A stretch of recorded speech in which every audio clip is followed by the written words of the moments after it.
नमस्कार। देखिए, आज के इस वीडियो में हम लोग भाग 6 को कवर करेंगे। हम लोग बहुत अच्छे तरीक़ा से भाग 5 को कवर कर चुके हैं।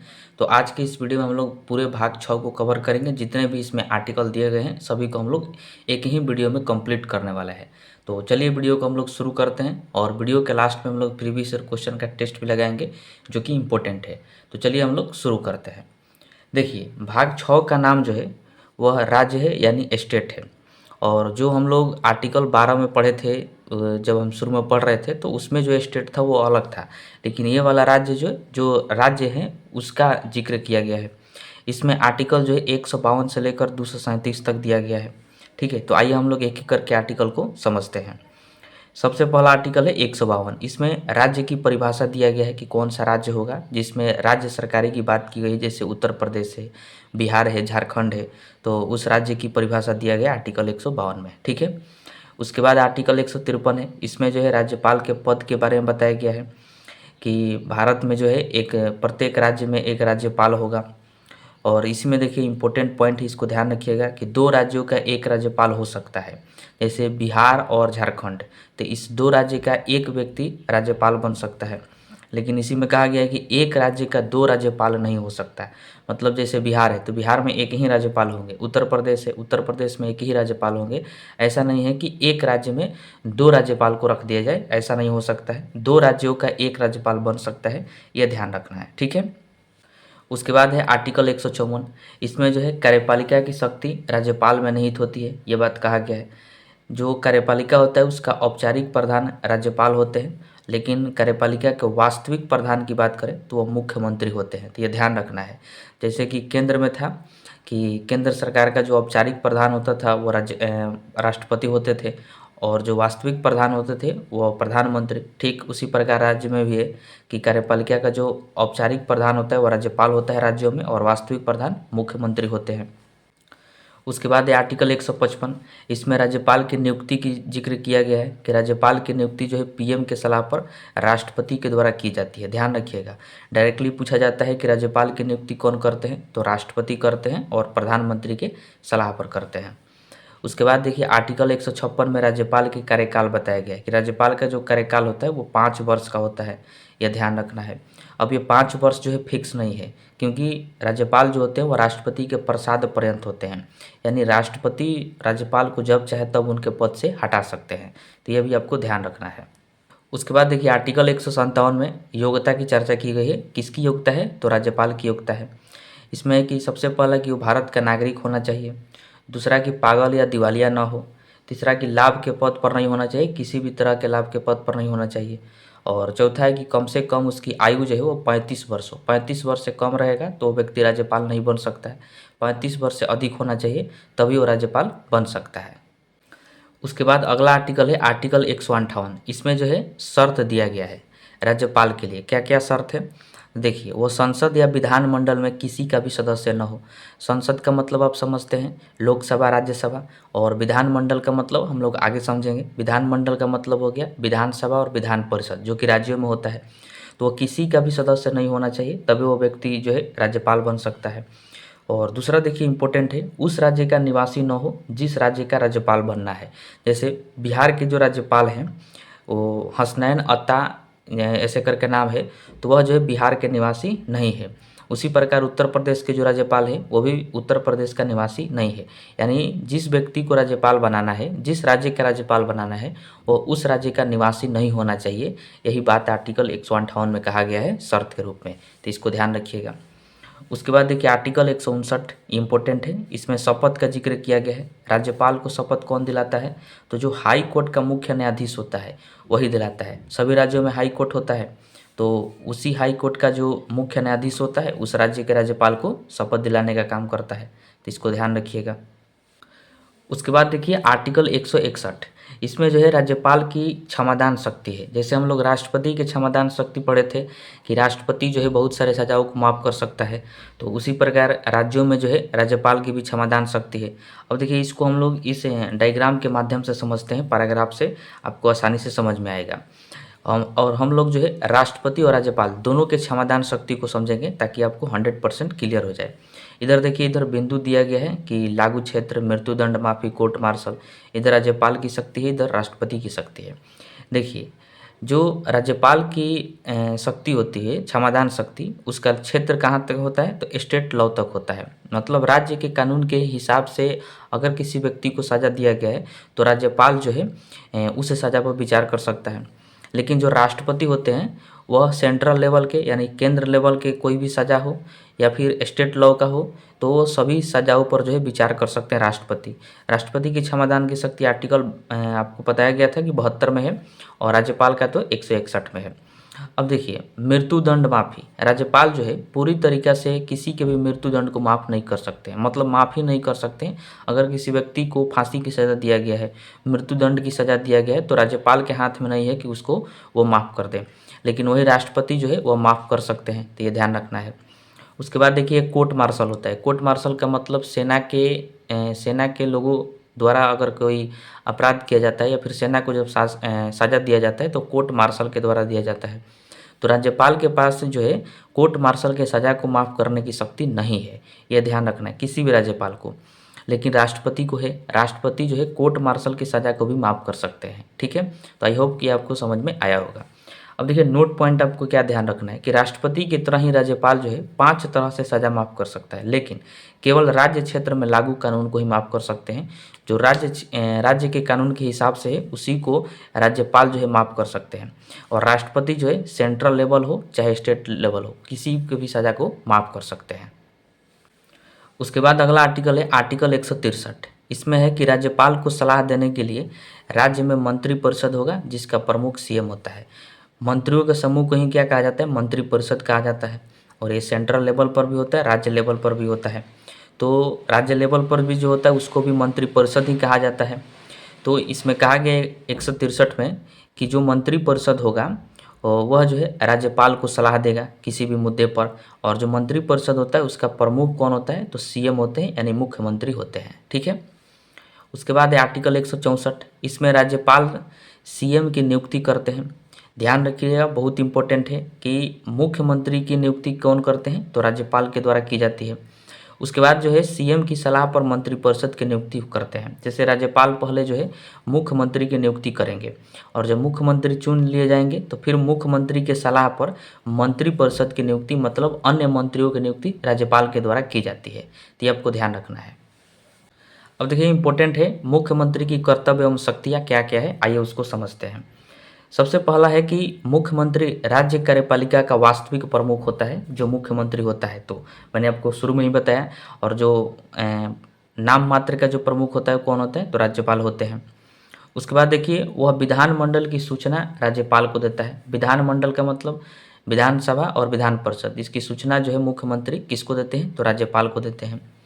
उसके बाद मुख्यमंत्री किसी मंत्री को हटाने या नियुक्ति करने की सिफारिश राज्यपाल से करते हैं। जितने भी राज्य में मंत्री होते हैं उनका नियुक्ति जो है राज्यपाल के द्वारा ही की जाती है। तो कौन कहता है करने के लिए, तो मुख्यमंत्री करते हैं। मुख्यमंत्री सिफारिश करते हैं कि किसी मंत्री को हटाना हो या फिर उसको नियुक्त करना हो, तो मुख्यमंत्री सिफारिश करेंगे तो राज्यपाल जो है उनको हटा सकते हैं, नियुक्त कर सकते हैं।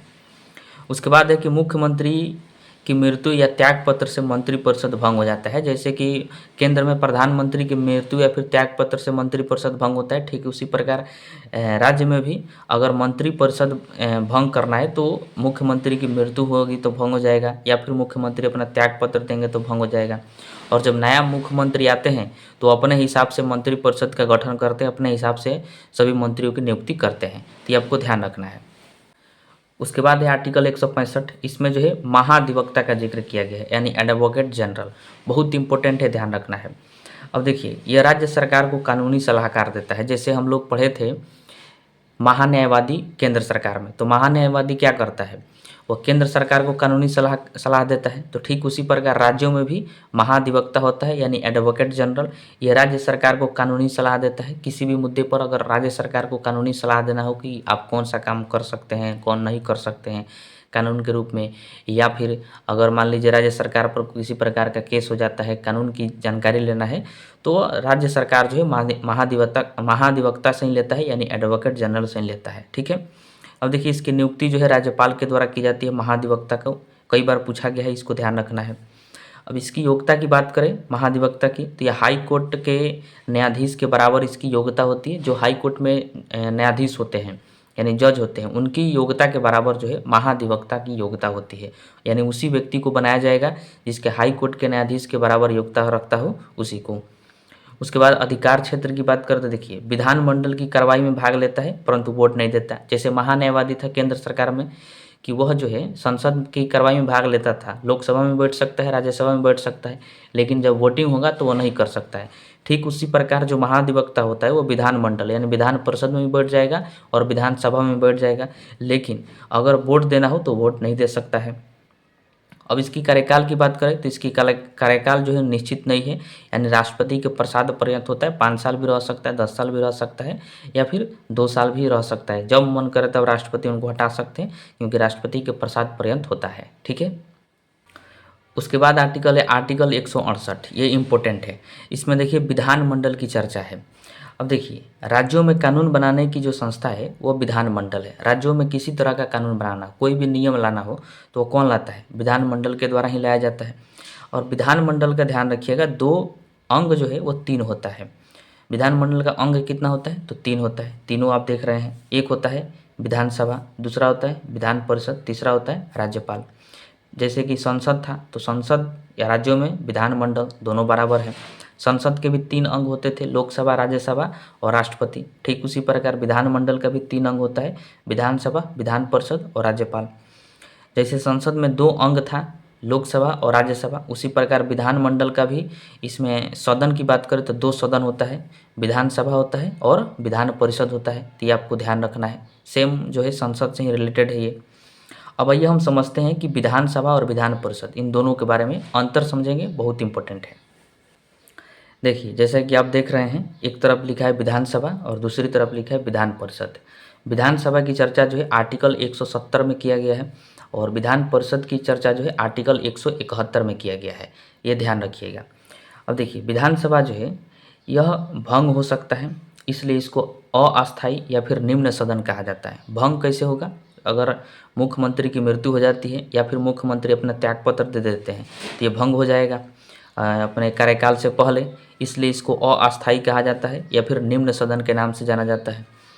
उसके बाद है विधान परिषद, ये जो है कभी भी भंग नहीं हो सकता है, इसलिए इसको अस्थायी सदन कहते हैं या फिर उच्च सदन के नाम से जाना जाता है। उसके बाद देखिए विधानसभा जो है इसके सदस्य जनता द्वारा चुने जाते हैं, इसलिए इसको प्रत्यक्ष सदन कहा जाता है, क्योंकि जनता डायरेक्ट इनको वोट देती है विधायकों को, तो विधायक बनते हैं, उसके बाद जाके विधानसभा में बैठते हैं, तो प्रत्यक्ष चुनाव हुआ इसलिए प्रत्यक्ष सदन कहते हैं। लेकिन जो विधान परिषद है इसके सदस्य जनता द्वारा नहीं चुने जाते हैं, इसलिए इनको अप्रत्यक्ष कहा जाता है। जो भी विधान परिषद में बैठता है तो उनको जनता नहीं चुनी होती है, इसलिए इनको अप्रत्यक्ष सदन के नाम से जानते हैं। उसके बाद देखिए विधानसभा के सदस्यों की न्यूनतम जो आयु है वो 25 वर्ष होती है, यह ध्यान रखिएगा। वही जो विधान परिषद है उनके सदस्यों की न्यूनतम आयु 30 वर्ष होती है, यह ध्यान रखना है। देखिए विधानसभा के सदस्यों को एमएलए कहा जाता है, मेंबर ऑफ लेजिस्लेटिव असेंबली, लेकिन विधान परिषद के सदस्यों को एमएलसी कहते हैं, मेंबर ऑफ लेजिस्लेटिव काउंसिल, क्योंकि विधान परिषद को काउंसिल कहा जाता है और विधानसभा को असेंबली कहा जाता है, तो इसके सदस्यों को एमएलसी कहा जाता है, इसके सदस्यों को एमएलए कहा जाता है। उसके बाद देखिए विधानसभा में जो है अधिकतम सीटों की संख्या जो है 500 हो सकती है और न्यूनतम जो है 60 हो सकती है। ये बहुत इंपॉर्टेंट है, ध्यान रखना है। कोई भी राज्य हो उसमें अधिकतम 500 ही विधायक हो सकते हैं, ज़्यादा से ज़्यादा 501 नहीं होंगे, और न्यूनतम 60 हो सकते हैं, 60 से 59 नहीं होंगे, 60 से ऊपर हो सकते हैं और 500 से नीचे हो सकते हैं। वही विधान परिषद की बात करें तो इसमें अधिकतम सीटों की संख्या जो है वो विधानसभा की 1/3 होता है। जैसे किसी मान लेते हैं कि किसी विधानसभा में 60 सदस्य हैं, 60 विधायक है विधानसभा में, तो 60 का 1/3 निकालेंगे तो कितना आएगा? 20, यानी विधान परिषद में उसके 20 सदस्य होंगे। ऐसा जो है गणित इसमें सेट किया गया है, तो ये आपको ध्यान रखना है। उसके बाद देखिए विधानसभा के सदस्यों का कार्यकाल की बात करें तो 5 वर्ष का होता है। 5 वर्ष तक के अपने पद पर विधायक रह सकते हैं, 5 वर्ष के बाद वो रिटायर हो जाएंगे। उसके बाद देखिए कि जो विधान परिषद है इसके सदस्यों का कार्यकाल 6 वर्ष का होता है। प्रत्येक 2 वर्ष पर 1/3 सदस्यों को नियुक्त किया जाता है इसमें भी, तो ये आपको ध्यान रखना है। उसके बाद आर्टिकल है आर्टिकल 173। इसमें जो है विधानमंडल यानी विधान परिषद और विधानसभा के सदस्यों की योग्यता की चर्चा किया गया है कि जो विधान परिषद का सदस्य होता है, जो विधानसभा का सदस्य होता है, उसकी क्या क्या योग्यता होनी चाहिए। तो सबसे पहला कि भारत का नागरिक हो, पागल या दिवालिया न हो, किसी लाभ के पद पर न हो। तो ये सब योग्यता जिसमें है तो वो विधानमंडल का यानी विधानसभा और विधान परिषद का सदस्य बन सकता है। उसके बाद देखिए अगला आर्टिकल है आर्टिकल 178। इसमें जो है विधानसभा के अध्यक्ष और उपाध्यक्ष की चर्चा है। जो विधानसभा होता है, जैसा कि आप देख रहे हैं इमेज में, तो उस विधानसभा में एक अध्यक्ष होते हैं और एक उपाध्यक्ष होते हैं। तो जो अध्यक्ष होते हैं उनका चुनाव कैसे होता है, तो विधानसभा के सदस्य के द्वारा ही किया जाता है। इस डायग्राम से समझिएगा, आसानी से समझ में आ जाएगा। और जो उपाध्यक्ष होते हैं उनका चुनाव कौन करता है, तो विधानसभा के सदस्य ही करते हैं। यानी विधानसभा के अध्यक्ष और उपाध्यक्ष इन दोनों का जो चुनाव है, इन दोनों की चुनाव विधानसभा के सदस्यों के द्वारा ही किया जाता है, यानी विधायकों के द्वारा किया जाता है। अब देखिए जो अध्यक्ष और उपाध्यक्ष होते हैं उनको हटाना हो तो कौन हटाएगा, विधानसभा का सदस्य ही हटा सकता है, बाकी कोई नहीं हटा सकता, क्योंकि वही चुन रहा है तो वही हटाएगा। तो ध्यान रखना है आर्टिकल 178 में विधानसभा के अध्यक्ष और उपाध्यक्ष की चर्चा है। अध्यक्ष को और उपाध्यक्ष को दोनों को विधानसभा के सदस्य यानी एमएलए ही चुनते हैं और उनको हटाने का भी काम एमएलए करते हैं, यानी विधानसभा के सदस्य करते हैं। उसके बाद देखिए आर्टिकल 182। इसमें जो है विधान परिषद के सभापति और उपसभापति की चर्चा है। ध्यान रखिएगा, विधानसभा जो होता है उसमें अध्यक्ष और उपाध्यक्ष होते हैं, लेकिन जो विधान परिषद होता है उसमें सभापति और उपसभापति होता है। तो इसके बारे में समझते हैं। सभापति का चुनाव और उपसभापति का चुनाव, दोनों का चुनाव जो है विधान परिषद के सदस्य ही करते हैं। जो एमएलसी होते हैं वही सभापति और उपसभापति दोनों का चुनाव करते हैं। और उनको हटाना भी हो सभापति और उपसभापति को तो विधान परिषद के सदस्य हैं यानी एमएलसी ही उनको हटाते हैं। तो ये आपको डायग्राम से समझ में आ गया। उसके बाद आर्टिकल है आर्टिकल 202। इसमें जो है राज्य का बजट के बारे में बताया गया है। देखिए राज्य सरकार जो है वो सालाना अपना हिसाब किताब प्रस्तुत करती है कि एक साल के अंदर कितना खर्च होगा और कितना राज्य सरकार जो है कमाएगी टैक्स के माध्यम से, तो उसी को बजट कहा जाता है। जैसे केंद्र सरकार में बजट था उसी प्रकार राज्यों में भी बजट होता है। बजट जो है राज्यपाल द्वारा पेश किया जाता है, ये तो आपको पता है, लेकिन यहाँ के वित्त मंत्री के द्वारा प्रस्तुत किया जाता है। केंद्र में भी वैसा ही होता है। केंद्र में बजट को पेश करने का अधिकार राष्ट्रपति को होता है, लेकिन राष्ट्रपति प्रस्तुत नहीं करते हैं तो वो वित्त मंत्री से प्रस्तुत करवाते हैं। तो ये आपको ध्यान रखना है। तो आर्टिकल 202 ये इम्पोर्टेंट है, पूछा जाता है कि राज्य के बजट की चर्चा किस में है, तो आर्टिकल 202 में है। उसके बाद अगला आर्टिकल है आर्टिकल 213। इसमें जो है राज्यपाल के अध्यादेश है। अब देखिए अध्यादेश जो है इसके बारे में हम लोग राष्ट्रपति वाले वीडियो में भी पढ़ चुके हैं। अध्यादेश का मतलब होता है कि इमरजेंसी जैसी स्थिति में बिना विधानसभा के कानून बनाना अध्यादेश कहलाता है। मतलब कोई भी कानून बनता है तो विधानसभा के द्वारा बनाया जाता है, एमएलए एमएलसी के द्वारा भी कानून बनाया जाता है। लेकिन मान लीजिए कि कभी देश के अंदर राज्य के अंदर इमरजेंसी लागू हो जाए, चाहे इमरजेंसी सिचुएशन हो और उस समय विधानसभा जो है भंग हो, मतलब विधानसभा अपने कार्य में न हो, तो फिर कानून कौन बनाएगा और कानून की ज़रूरत है तो राज्यपाल के द्वारा जो है कानून बनाया जाता है। उसी कानून को अध्यादेश के नाम से जाना जाता है। मतलब जब विधानसभा अपने मतलब समय पर नहीं रहता है, अपने टाइम पर नहीं रहता है, तो राज्यपाल के द्वारा राज्यों के राज्यपाल द्वारा एक कानून बनाया जाता है, उसी को अध्यादेश के नाम से जाना जाता है। अब देखिए मंत्रिमंडल की सिफारिश पर राज्यपाल अध्यादेश लाते हैं। जो राज्यों का मंत्रिमंडल होता है यानी मंत्रियों का समूह, वही जो है सिफारिश करता है राज्यपाल को कि विधानसभा तो अभी अपने टाइम पर नहीं है, अपने समय पर नहीं है, तो आप ही जो है कानून बनाइए। तो राज्यपाल द्वारा कानून बनाया जाता है, उसी को अध्यादेश कहा जाता है। जो अध्यादेश होता है इसकी अधिकतम अवधि की बात करें तो 6 महीना होता है, 6 महीना तक ही लागू रह सकता है। विधानसभा सत्र शुरू होने पर 6 हफ्ते के भीतर मंजूरी जरूरी होता है। मान लीजिए कि अध्यादेश जारी हो गया और विधानसभा सत्र जो है शुरू हो गया, तो सत्र शुरू हुआ उसके 6 हफ्ते के भीतर जो है उसको विधानसभा से मंजूरी देना होगा, यानी विधान परिषद से मंजूरी देना होगा, तब जाके वो जो है कानून लागू हो सकता है। चलिए अब हम जो है हाई कोर्ट के बारे में समझते हैं। देखिए आर्टिकल 214 में हाई कोर्ट की चर्चा किया गया है। इसमें कहा गया है कि हाई कोर्ट के गठन के बारे में बताया गया आर्टिकल 214 में, इसको ध्यान रखिएगा। इसमें कहा गया है कि हर राज्य के लिए एक हाई कोर्ट होगा, जितने भी राज्य हैं उन सभी राज्यों में एक हाई कोर्ट की स्थापना किया जाएगा, ये बात इसमें कहा गया है। अब देखिए कई राज्य हैं जिनके लिए एक ही हाई कोर्ट होता है, जैसे इस सब का उदाहरण यहाँ पर आप देख सकते हैं। जैसे पंजाब, हरियाणा और चंडीगढ़, ये 3 राज्य जो है इनके लिए एक ही हाई कोर्ट है जिसका नाम है पंजाब हरियाणा हाई कोर्ट। कोई भी मामला इन 3 राज्यों का होता है तो इसी हाई कोर्ट में भेजा जाता है। उसके बाद देखिए महाराष्ट्र, गोवा, दादर एवं नगर हवेली और दमन दीव, ये जो है केंद्र शासित प्रदेश है। आपको पता है कि दादर, नगर हवेली, दमन दीव और महाराष्ट्र और गोवा, तो ये 2 राज्य और एक केंद्र शासित प्रदेश का जो हाई कोर्ट है वो बॉम्बे हाई कोर्ट है। इन तीनों का मामला जो है बॉम्बे हाई कोर्ट में ही भेजा जाता है। ये सभी इंपॉर्टेंट है, ध्यान रखना है, एग्जाम में ये पूछा जाता है। उसके बाद है कि तमिलनाडु और पुडुचेरी, तमिलनाडु राज्य है और पुडुचेरी जो है वो केंद्र शासित प्रदेश है। तो इन दोनों का जो है मद्रास हाई कोर्ट में कोई भी मामला जाता है। इन दोनों के लिए एक ही हाई कोर्ट है, वो है मद्रास हाई कोर्ट। उसके बाद देखिए पश्चिम बंगाल है, अंडमान निकोबार द्वीप समूह, जैसा कि आप जानते हैं ये केंद्र शासित प्रदेश है और पश्चिम बंगाल ये राज्य है। तो इन दोनों का मामला जो है कोलकाता हाई कोर्ट में भेजा जाता है। केंद्र शासित प्रदेश जो है अंडमान एवं निकोबार द्वीप समूह, इसकी भी मामला कलकत्ता हाई कोर्ट में ही जाता है। ठीक है। उसके बाद अगला है केरल और लक्षद्वीप। लक्षद्वीप जो है कि केंद्र शासित प्रदेश है, तो इसका जो हाई कोर्ट है वो केरल हाई कोर्ट है। इन दोनों का मामला केरल हाई कोर्ट में ही जाता है। तो ये ऐसे हाई कोर्ट हैं जो एक से अधिक राज्यों के लिए हैं, एक से अधिक केंद्र शासित प्रदेशों के लिए हैं, तो इनको ध्यान रखिएगा।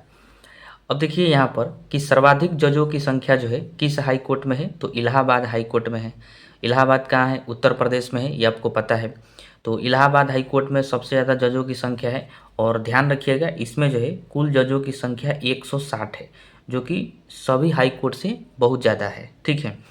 अब देखिए जजों की अगर संख्या में वृद्धि करना हो, जजों की संख्या किसी भी हाई कोर्ट में बढ़ाना हो तो किसका अधिकार है? तो राष्ट्रपति के पास वो अधिकार है। राष्ट्रपति ही किसी भी हाई कोर्ट में जजों की संख्या बढ़ा सकते हैं, यह ध्यान रखिएगा। और सुप्रीम कोर्ट वाले वीडियो में हम लोग पढ़े थे कि अगर मान लीजिए कि सुप्रीम कोर्ट में जजों की संख्या बढ़ाना हो तो कौन बढ़ाएगा? तो संसद के द्वारा बढ़ाया जा सकता है नियम कानून लाकर। लेकिन हाई कोर्ट में केवल राष्ट्रपति जो है जजों की संख्या में वृद्धि कर सकते हैं, तो यह ध्यान रखना है। अब हम समझते हैं योग्यता क्या होती है हाई कोर्ट के जजों की।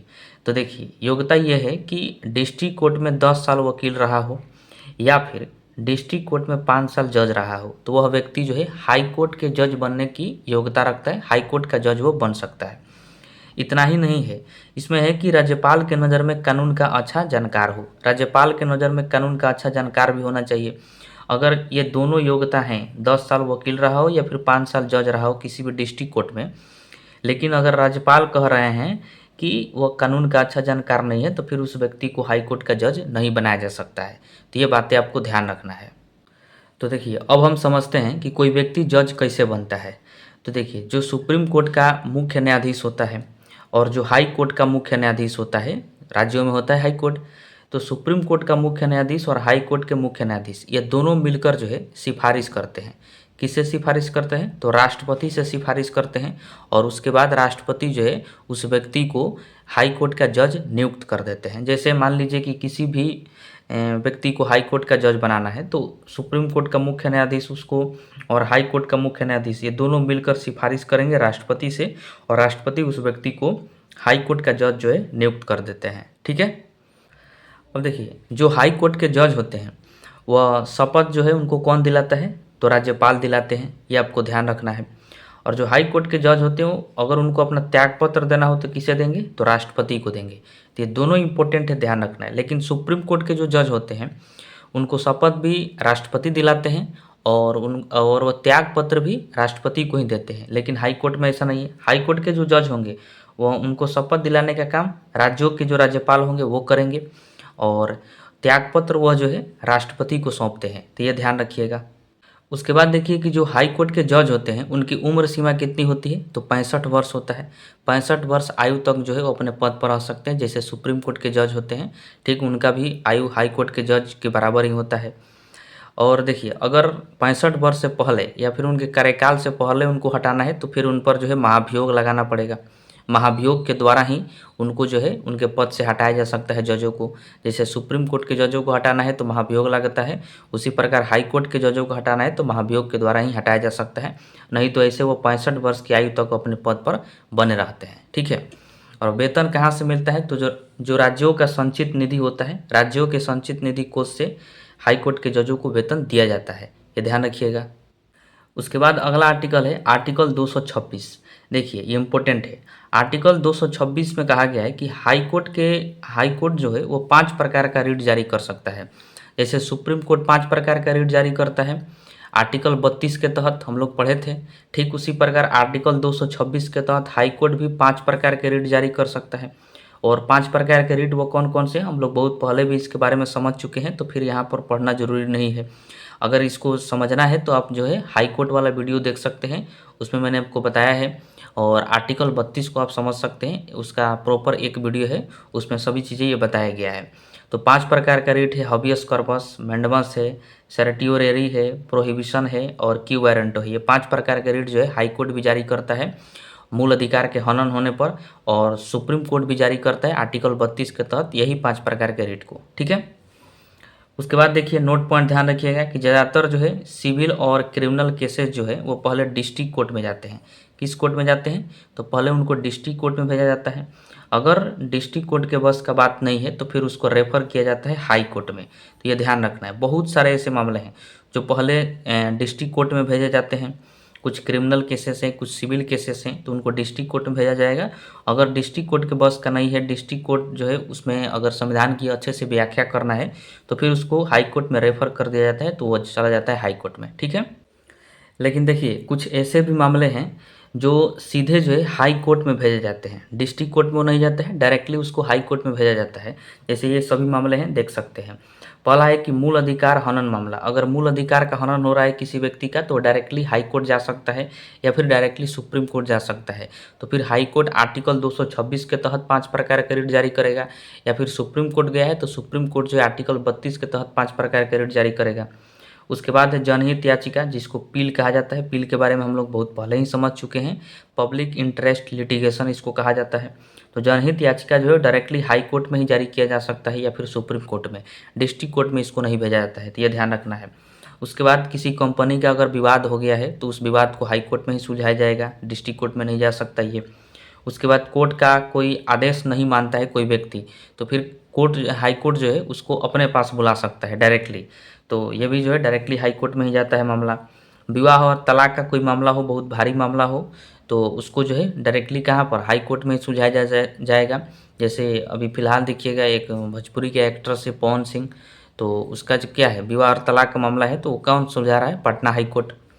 उसके बाद है वसीयत का मामला, तो इसको भी हाई कोर्ट में ही भेज देते हैं डायरेक्ट। उसके बाद सरकारी नौकरी से जुड़ा मामला, कोई भी मामला हो, जैसे पदोन्नति का मामला है, रिटायरमेंट का मामला है, वेतन का मामला है, तो डायरेक्टली सरकारी नौकरी का मामला है तो उसको हाई कोर्ट में ही भेजा जाएगा डायरेक्टली, डिस्ट्रिक्ट कोर्ट में ये मामला नहीं जाता है।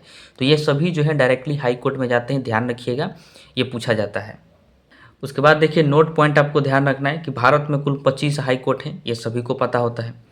उसके बाद है कि दिल्ली एक ऐसा यूटी है, यूटी यानी केंद्र शासित प्रदेश है, जिसका अपना हाई कोर्ट है।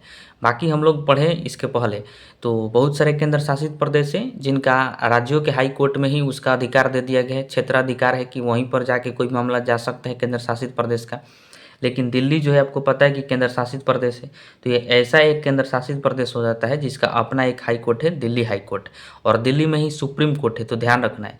तो सुप्रीम कोर्ट भी दिल्ली में ही है और दिल्ली का जो हाई कोर्ट है वो भी दिल्ली में ही है, तो ध्यान रखिएगा। दिल्ली हाई कोर्ट की स्थापना पूछा जाता है तो 1966 में हुआ था, ये आपको ध्यान रखना है। अब आइए हम जो जिला में अदालतें होती है उसके बारे में समझ लेते हैं। देखिए जो ज़िले में अदालत होती है उसको निचली अदालत यानी लोअर कोर्ट कहा जाता है, या फिर इसी को जो है जिला के अदालत कहा जाता है। तो इसको आप ध्यान रखिएगा। देखिए ये सबसे छोटे कोर्ट होता है और ये जिला में होता है। अब निचली अदालत जो है ये कुल 4 प्रकार का होता है और चारों प्रकार को हम लोग एक एक करके समझेंगे। तो देखिए सबसे पहले हम जो है 2 अदालत को समझ लेते हैं। निचली अदालत 4 प्रकार का होता है, जिसमें से हम लोग पहले 2 देखते हैं। सबसे पहला है डिस्ट्रिक्ट कोर्ट, इसी को जो है जिला न्यायालय कहा जाता है। और दूसरा है सेशन कोर्ट, इसको जो है सत्र न्यायालय के नाम से जाना जाता है। देखिए जो डिस्ट्रिक्ट कोर्ट होता है यह सबसे बड़ी सिविल कोर्ट होता है जिला का। जिला का जो सबसे बड़ा सिविल कोर्ट है उसको डिस्ट्रिक्ट कोर्ट कहा जाता है। अब ध्यान रखिएगा जितने भी चारों जो है निचली अदालत है 4 प्रकार के, ये चारों जो है ज़िले में ही होते हैं। तो ज़िले का सबसे बड़ा सिविल कोर्ट कौन होता है? तो डिस्ट्रिक्ट कोर्ट होता है, यानी जिला न्यायालय होता है। इसकी काम की बात करें तो जितने भी बड़े दीवानी मामले हैं उनकी सुनवाई जो है डिस्ट्रिक्ट कोर्ट में की जाती है।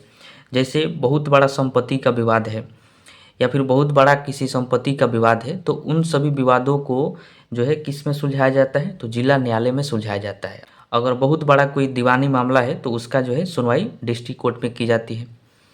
उसके बाद आता है सेशन कोर्ट यानी सत्र न्यायालय। इसमें जो है सबसे बड़ी फौजदारी मामले को देखा जाता है और यह सबसे बड़ा फौजदारी कोर्ट होता है जिला का। देखिए, अब इसका काम क्या है कि गंभीर अपराधों की सुनवाई करना। बहुत ज़्यादा जो गंभीर मामला है उसकी सुनवाई जो है सत्र न्यायालय में की जाती है। जैसे मान लीजिए किसी का हत्या हो गया है, बलात्कार हो गया है या फिर किसी के घर में बहुत बड़ा डकैती हुआ है, तो ये बहुत बड़ा आपराधिक मामला है, तो इसकी सुनवाई जो है सत्र न्यायालय में की जाती है। और बहुत बड़ा दीवानी मामले की सुनवाई डिस्ट्रिक्ट कोर्ट में की जाती है। तो ये हम लोगों ने दो प्रकार समझा, बहुत इंपॉर्टेंट है, इन दोनों को ध्यान रखिएगा। उसके बाद तीसरा और चौथा प्रकार देखिए। तीसरा है कि मजिस्ट्रेट कोर्ट, यानी इसी को मजिस्ट्रेट कोर्ट कहा जाता है। सिविल जज कोर्ट, यानी इसी को भी सिविल जज कोर्ट के नाम से ही जाना जाता है। मजिस्ट्रेट कोर्ट क्या होता है कि जिले के छोटे और मध्य स्तर के क्रिमिनल केस, जो बहुत छोटे होते हैं क्रिमिनल केस, उनकी सुनवाई जो है मजिस्ट्रेट कोर्ट में की जाती है। जैसे छोटा मोटा कोई चोरी का विवाद है या फिर मारपीट का है, झगड़ा हुआ है या फिर छोटे अपराध हैं कोई बहुत छोटे, तो उनकी सुनवाई जो है मजिस्ट्रेट कोर्ट में की जाती है। वही देखिए कि जो छोटे स्तर के सिविल केसेस होते हैं तो उनकी सुनवाई सिविल जज कोर्ट में की जाती है। जैसे कि छोटा मोटा ज़मीन का विवाद है तो उसकी सुनवाई जो है सिविल जज कोर्ट में किया जाएगा। अगर कोई किराया का विवाद है या फिर पैसे का लेन देन का अगर कोई विवाद है तो उसकी भी सुनवाई जो है सिविल जज कोर्ट में की जाती है। ठीक है, तो आपको ध्यान रखना है कि दीवानी जो मामला है उसके लिए एक डिस्ट्रिक्ट में बड़ा कोर्ट भी होता है और छोटा कोर्ट भी होता है। और जो फौजदारी मामला है उसके लिए भी, यानी क्रिमिनल केसेस, तो उसके लिए भी एक बड़ा कोर्ट होता है डिस्ट्रिक्ट में और एक छोटा कोर्ट होता है, जैसा कि हम लोगों ने पढ़ा। जैसे फिर से मैं आपको एक बार बता दूं कि जो निचली अदालतें होती हैं वो चार प्रकार की होती है। पहला होता है डिस्ट्रिक्ट कोर्ट। इसमें क्या होता है कि बड़ी सिविल जो भी दीवानी मामला होता है, बहुत बड़ा दीवानी मामला, तो उसको सुलझाया जाता है। सेशन कोर्ट जो है, इसमें अगर बहुत बड़ा कोई फौजदारी मामला है, गंभीर अपराध वाला मामला है, तो उसको सेशन कोर्ट में सुलझाया जाता है। उसके बाद हम लोगों ने देखा तीसरा प्रकार मजिस्ट्रेट कोर्ट। इसमें क्या है कि अगर छोटा क्रिमिनल केसेस है कोई भी तो उसको मजिस्ट्रेट कोर्ट में सुलझाएंगे। और जो सिविल जज कोर्ट है, इसमें अगर कोई सिविल केसेस है बहुत छोटा स्तर का तो उसको सुलझाया जाता है। तो ये कुल चार प्रकार होते हैं, इंपॉर्टेंट है लोअर कोर्ट के, और ये सभी जो है जिले में ही होते हैं। इनसे अगर कोई मामला नहीं सुलझता है तो फिर उसको हाई कोर्ट में भेजा जाता है, और अगर हाई कोर्ट से भी नहीं सुलझने वाला है तो फिर उसको सुप्रीम कोर्ट में ट्रांसफ़र किया जाता है। तो आई होप कि आपको भाग 6 जो है समझ में आया होगा। भाग 6 में आपको इतना ही पढ़ना है। तो आज की इस वीडियो में हम लोगों ने भाग 6 को पूरे तरीक़े से कंप्लीट कर लिया। अब आइए हम लोग प्रीवियस ईयर क्वेश्चन को समझते हैं जो कि इम्पोर्टेंट है। तो अब आइए हम भाग 6 से संबंधित महत्वपूर्ण प्रश्नों को समझते हैं। देखिए, पहला प्रश्न कह रहा है कि भारतीय संविधान का भाग 6 किससे संबंधित है। तो ये तो आपको पता है कि राज्य सरकार से संबंधित है, तो इसका right answer option number B हो जाएगा। उसके बाद अगला प्रश्न है कि भाग 6 किन अनुच्छेदों को कवर करता है। तो शुरू में ही हम लोग देखे थे कि आर्टिकल 152 से लेकर 237 तक भाग 6 है, तो right answer option number B हो जाएगा। उसके बाद है कि अनुच्छेद 152 किससे संबंधित है।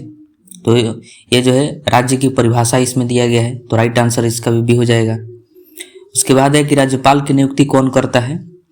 तो राष्ट्रपति के द्वारा जो है राज्यपाल की नियुक्ति की जाती है, तो right answer option number C है।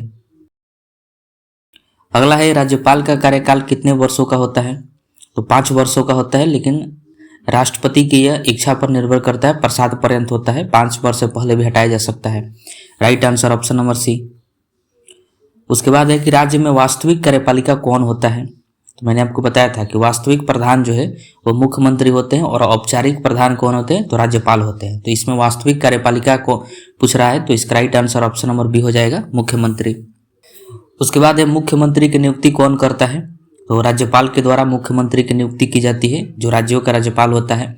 और जब मुख्यमंत्री की नियुक्ति हो जाती है तो राज्यपाल ही अन्य मंत्रियों की नियुक्ति करता है, मंत्रिपरिषद की नियुक्ति करता है, मुख्यमंत्री के सलाह पर है। उसके बाद है कि राज्य मंत्रिपरिषद किसके प्रति उत्तरदायी होता है। तो विधानसभा के प्रति उत्तरदायी होता है, जो राज्य का मंत्रिपरिषद होता है वो। ठीक है। उसके बाद है कि अनुच्छेद 163 किससे संबंधित है। तो देखिए 63 जो है मंत्रिपरिषद की सहायता और सलाह से संबंधित है। इसमें कहा गया था कि एक मंत्रिपरिषद होगा जो राज्यपाल को सहायता एवं सलाह देगा। तो right answer option number B हो जाएगा।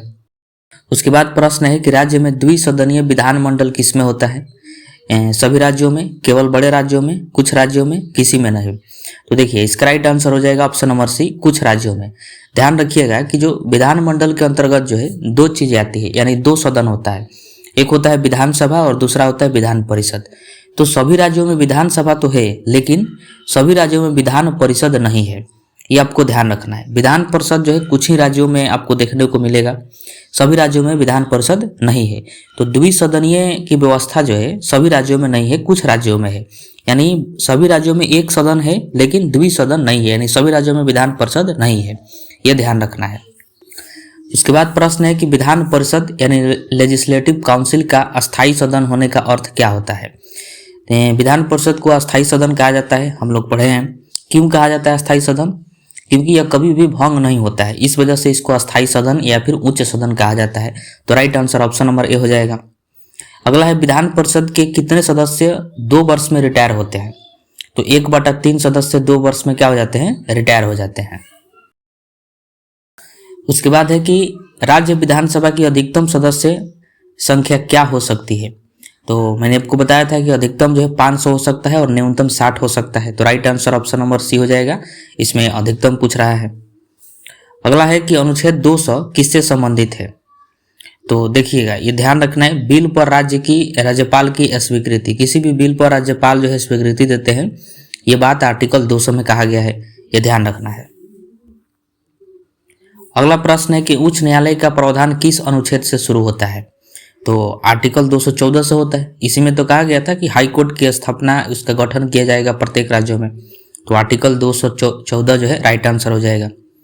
और लास्ट प्रश्न है कि उच्च न्यायालय के न्यायाधीशों की नियुक्ति कौन करता है। तो राष्ट्रपति के द्वारा की जाती है। जो हाई कोर्ट का मुख्य न्यायाधीश होता है और सुप्रीम कोर्ट का मुख्य न्यायाधीश वो सिफारिश करते हैं राष्ट्रपति से, और राष्ट्रपति जो है हाई कोर्ट में न्यायाधीशों की नियुक्ति करते हैं। तो right answer option number C हो जाएगा।